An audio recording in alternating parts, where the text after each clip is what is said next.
Bring me the clown.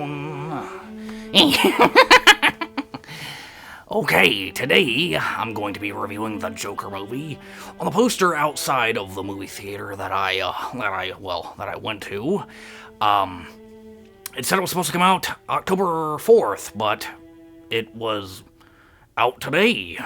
It's got a little weird, but it was a very interesting experience to, say the least. The movie theater was pretty empty. I walked up the steps to the doors that lead to the inside of the movie theater, and let me just tell you, very weird. Every single window at the movie theater had, it was a printout, whole row of them on every single window, every single door, everywhere across the movie theater, that said, "Warning, Joker movie," and it had a picture of Heath Ledger on one on one of them, which was funny as hell. And as I was reading it, it said, "This is not your typical comic book movie. This is a very dark, very violent film. We are checking mandatory ID check."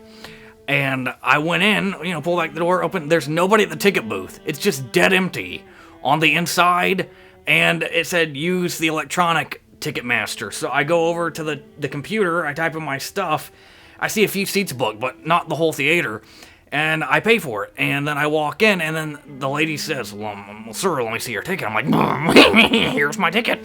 So I sent her my ticket, and and she's like, "Excuse me, sir." I'm like, "What?" And she's like, "Where is your ID? I need your ID. It's mandatory ID." And I'm like, "I don't have an ID." And she's like, "Oh, well, you can't see the movie if you don't have your ID." So I run back out to the car, I grab my wallet, I take my ID out, I run back in, I show her my ID, and then she lets me go in. And inside is just completely, only two people working at the concession stand, and that was it. There was no one else. There was no security anywhere at all.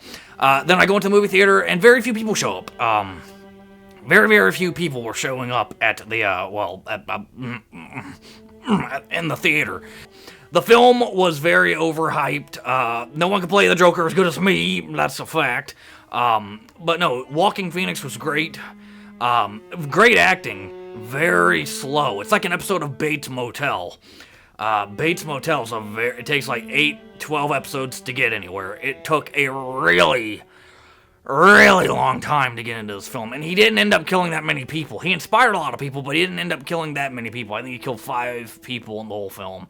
6 people, yeah. I believe 6 people in the film. It wasn't that much, and they were all scattered out. It wasn't like explosive as the media was making it out to be. As the SJW website was like, "Oh, this movie's gonna cause problems. It's gonna scare people. It's gonna scare everyone." The thing that was really scary to me was the music. The music was so depressing and so like, my heart started pumping as soon as the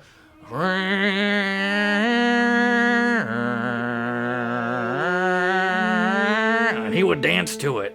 The music was very scary, and his performance, Joaquin Phoenix's performance, was terrifying.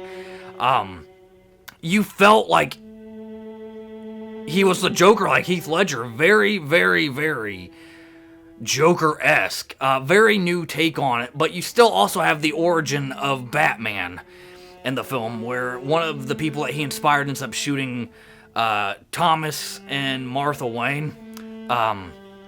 So it did keep that in there, even though they said they weren't being inspired by the comic books. They were, because 1, the Joker character, and 2, his insanity, and 3, the death of Martha and Thomas Wayne.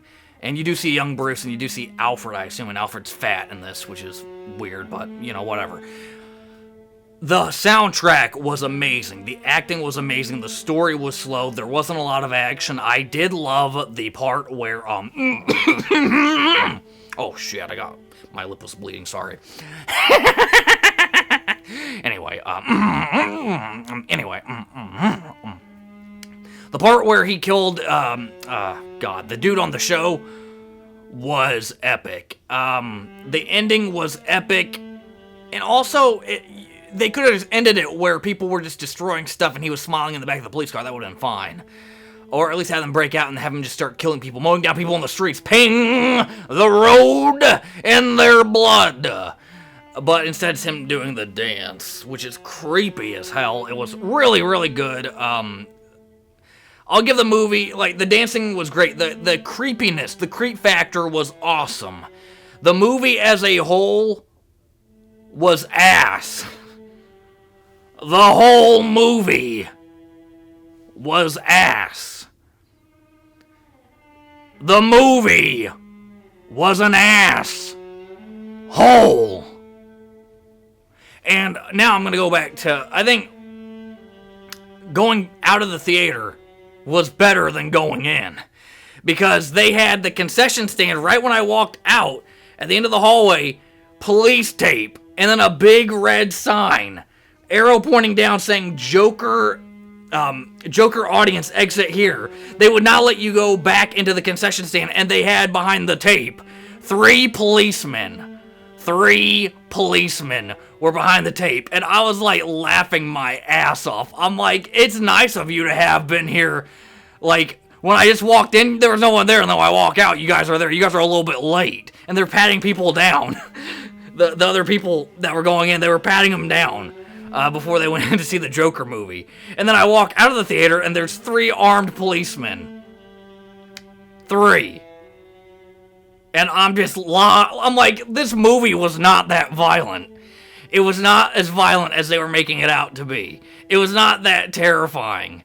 Like I said, the scariest part of the movie was the damn music. And I just don't...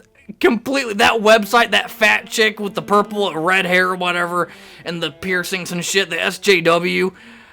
all this movie will inspire incels. It's horrifying. I'm terrified to see this movie in theater. I won't be seeing a movie. Like, she was just hyping it up to be something so terrifying, so tragic. And it really wasn't. Oh, and if you want another creepy moment from the film, is every time Walking Phoenix did this.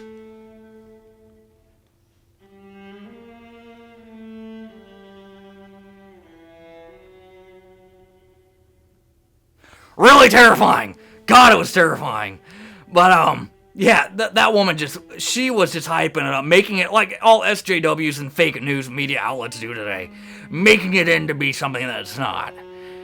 So, I'll give it a 5 out of 10. It was just so slow. They should have had more action. There should have been more to it. If they make a sequel, I hope it's more action-oriented. They're probably not going to make a sequel, which is, all the good movies don't get sequels. All the bad movies get a million of them.